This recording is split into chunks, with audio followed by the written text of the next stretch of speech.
ka-MSK, for today's video, share ko lang po. Ang cute niya, oh.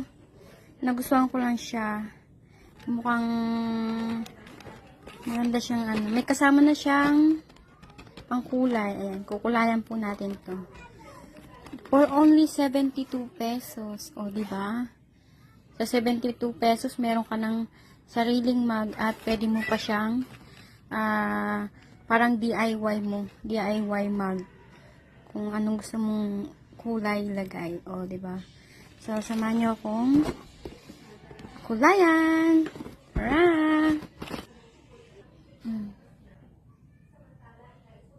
Ito na po ang aking complete package.